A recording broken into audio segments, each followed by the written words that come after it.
list of stuff. Okay, we'll see what Joseph. I don't want Joseph to fall asleep. I will, y'all. All right. Okay, So, and we are recording. So welcome everybody back to my channel. I have Waylon from Black Tower, and I have Joseph. Yay! Hoorah. So greetings. What is up? How are you this evening, Eldoria? I am great. How you feeling, brother? Yeah, how are you feeling, Waylon?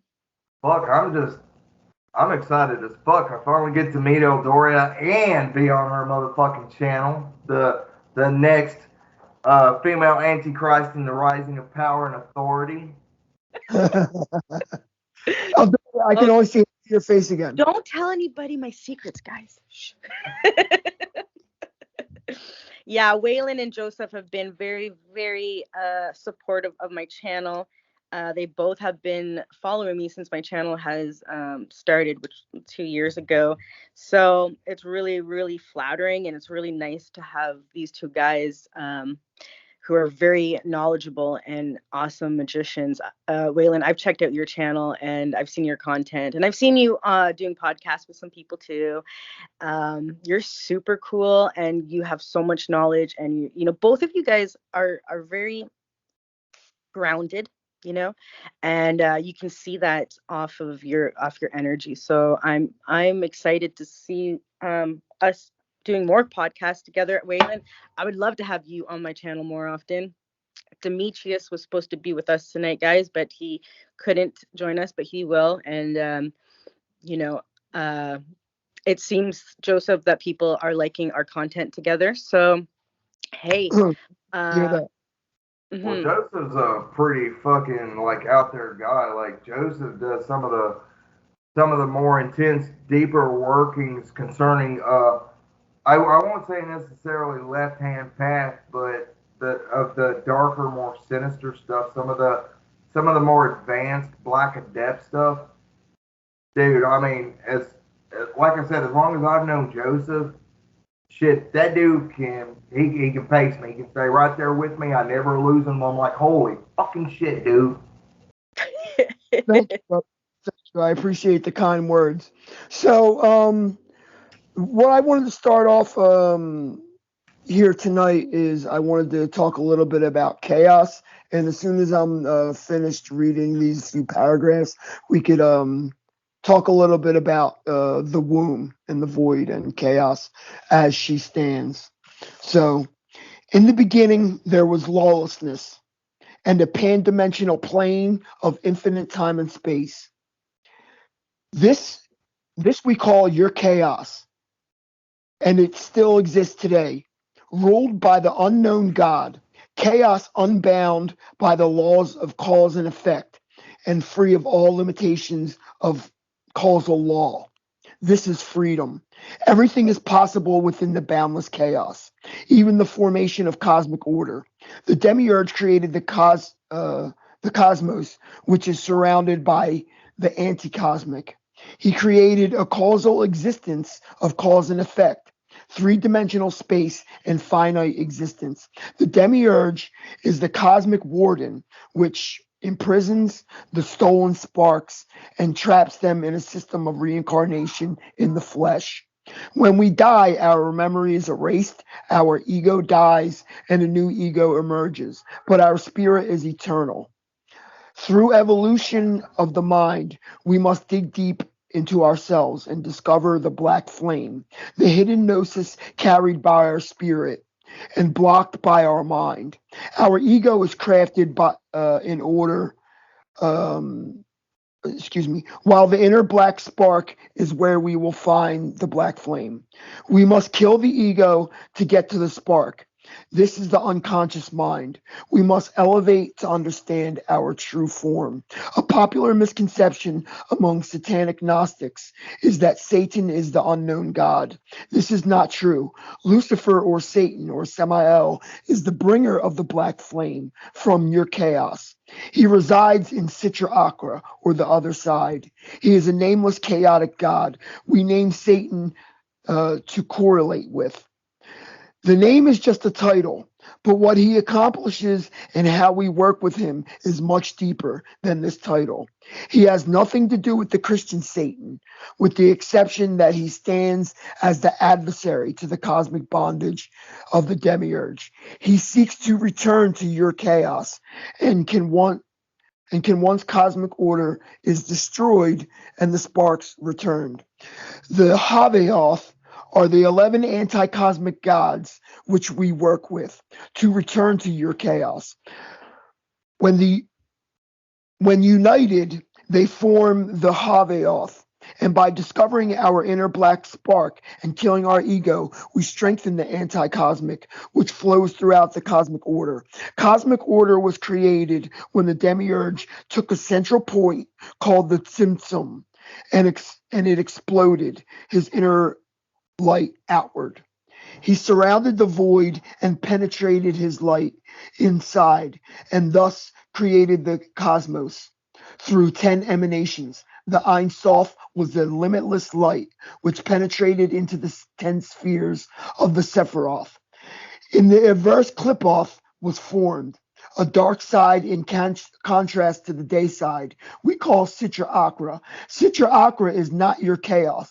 The 10 spheres of the tree of death are ruled by the 11 wrathful gods. It was a product of the cosmic creation, cause and effect.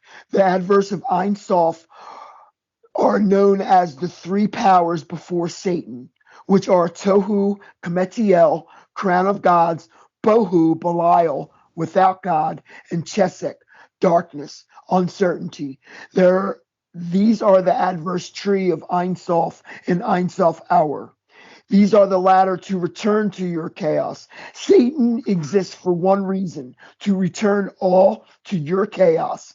He looks up as he wishes to return to your chaos, while Moloch looks down at Sitra Akra. As we climb the tree of death, we evolve, pass through the flames of Moloch, and reach Satan before ascending the ladder of your chaos. Now, a little bit of what he was saying there is the Christian God, Yahweh, or the formation of the limitless light, penetrated the void without the void's permission. The void can be viewed as a feminine being. I was gonna say, Sophia? Good. Isn't this where they talk about Sophia and the Gnosticism? Pistis Sophia and the Gnostics, yes. Yeah. But in Gnosticism, when they're talking about Pistis Sophia, what they're talking about is the spirit of Earth itself. She who was covered by the dross, as she was cast out, as she fled, I should say, not cast out, but as she fled, she became heavier and heavier until she was covered up, and her father could no longer see her.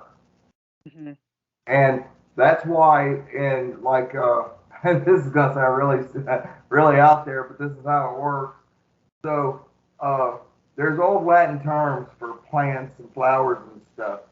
And the pistis, which is the stem, and Sophia is the seed. The pistis Sophia then is the blooming flower, and it starts from the seed that's underneath. And that's why germination and stuff like that, and it's considered an alchemical treatise on the subject. And it really does depend on the paradigm that you're employing as to what can represent, like what he's reading. That has so many parallels to so many different paradigms, belief systems, and left-hand path philosophies. The thing is that when you were talking about the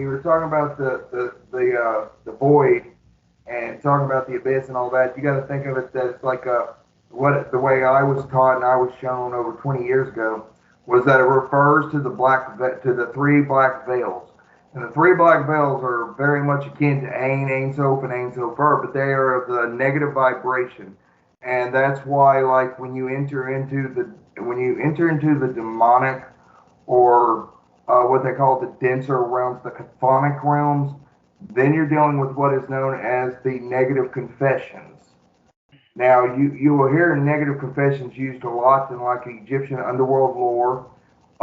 You'll also read about it in certain left-hand path. Off the top of my head, I can't really remember where else it would be, but I do know that I have read snippets and pieces of it elsewhere where they're alluding to it. They don't say it, but they allude to it.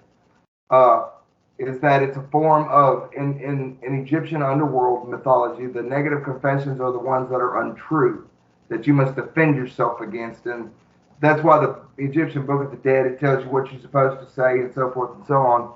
And that's neither here nor there. Coming back to the subject, though, the supreme eternal power that exists therein is then therefore called the Black Christos. What the solar sun of Christ would be.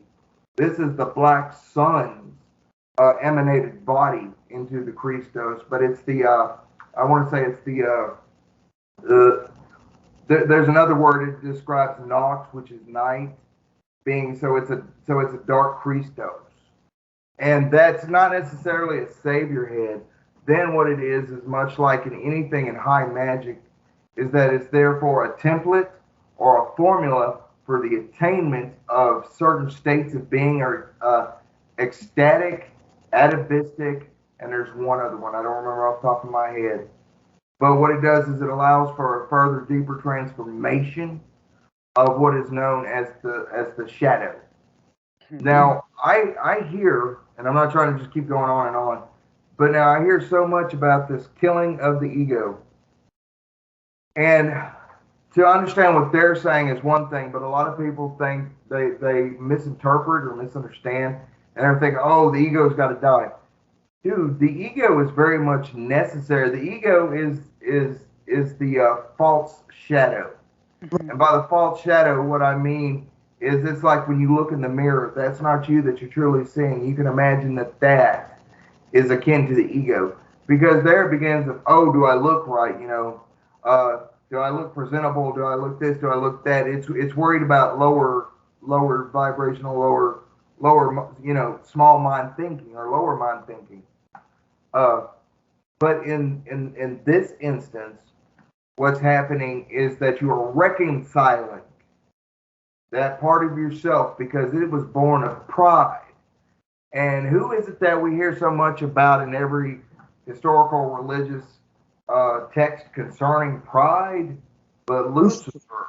And you got to imagine that a being, when they say that he is the Lord of light, this being, he is the light, then you've also got to understand that just like the morning star and the evening star and his equation of both of them, on this side of the veil, on this side, this in the visible world, that which is known and seen, he is the sun. But in the hidden realms, in the sphere of that side of the veil, he is then the black sun, if that makes any sense. Yep. And therefore, in certain high magic rites, there's a prayer that says, what is it? How's it go? Hail unto thee, Lord of the light and the dark. Mm-hmm. And what they're referring to is that figurehead, that figure being.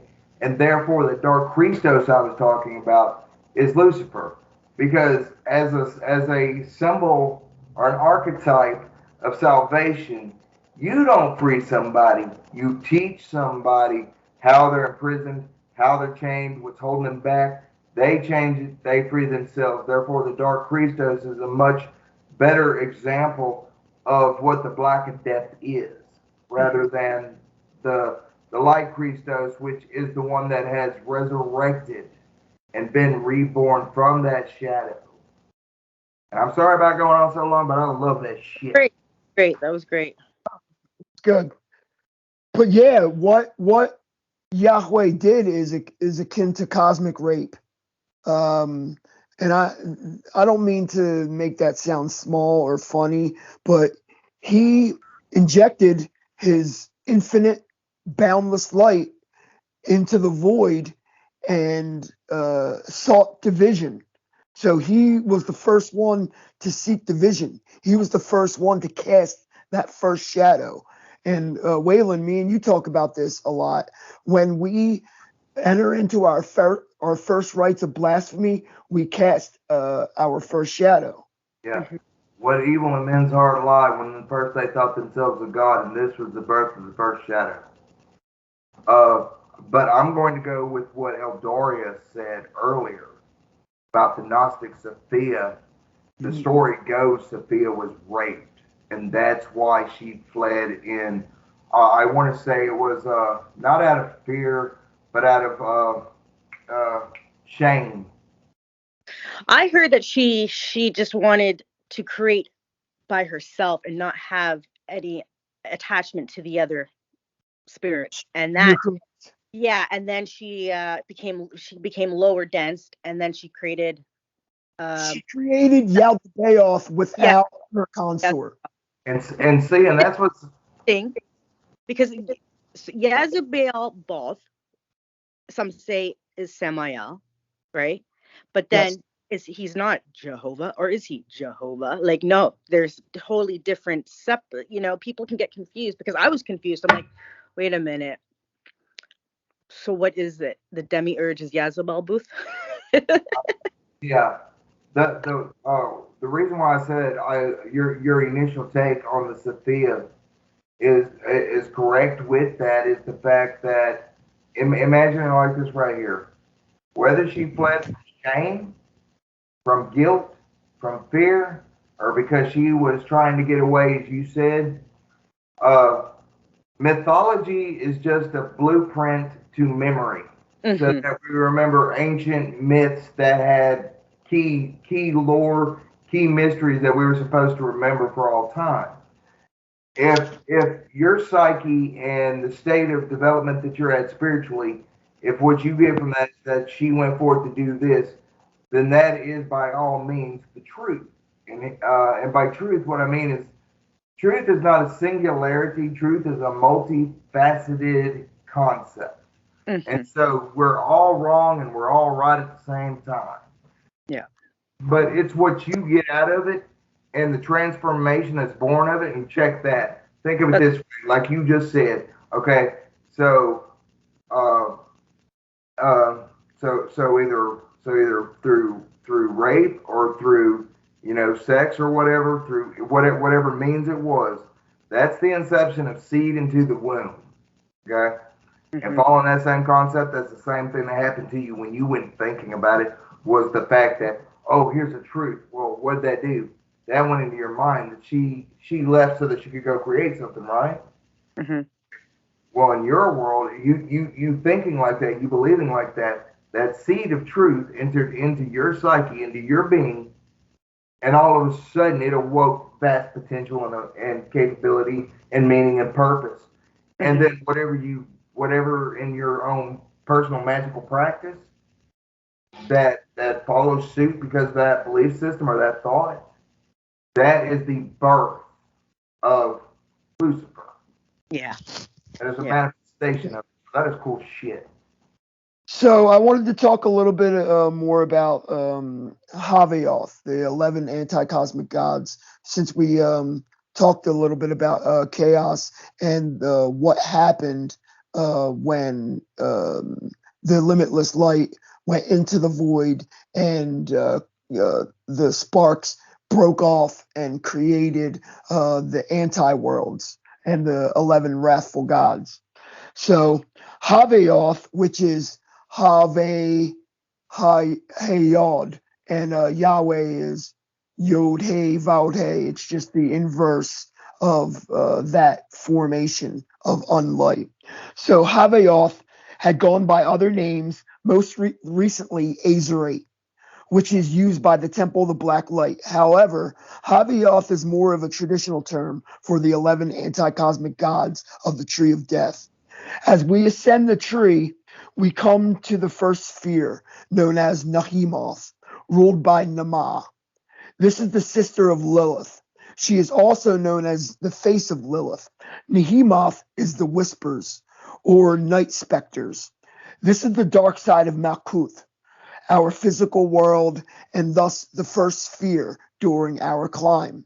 Gamaliel is known as the pollution of God, referring to the demiurge, whereas Yesod is the place of final forms before they become matter into Malkuth.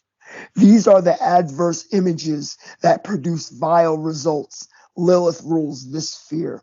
Samael is the desolation of God and the left hand, whereas Hod is the working of the will of the demiurge. Samael is the barren desolation. This is ruled by Adramelech.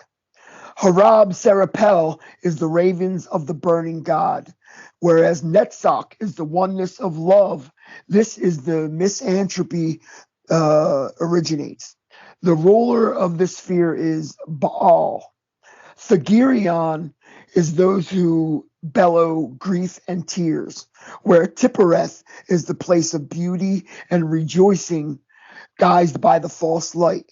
Thagirion exposes the truth in that it is all an illusion. Golakab is the sphere of the burning bodies. Gebura is going forth in power to rule, whereas Golakab is those who burn to destroy creation, even themselves to return to the unmanifested universe. This sphere is ruled by Ashmadeva or Ashmadai. Gamshakath is the devourers, where Chesed is the source of bounty, both in idea and substance, to the lower forms. Gamchiakoth is the order who wishes to waste the thoughts of creation. This is ruled by Astaroth. What are you reading that from? This is also continuing from Mark of Cain. Okay, I was just wondering because I thought that was awful familiar. My copy's over there, and I was like, I've read this somewhere. So we're just going to go through the whole tree of death real quick. Sophia, Wait,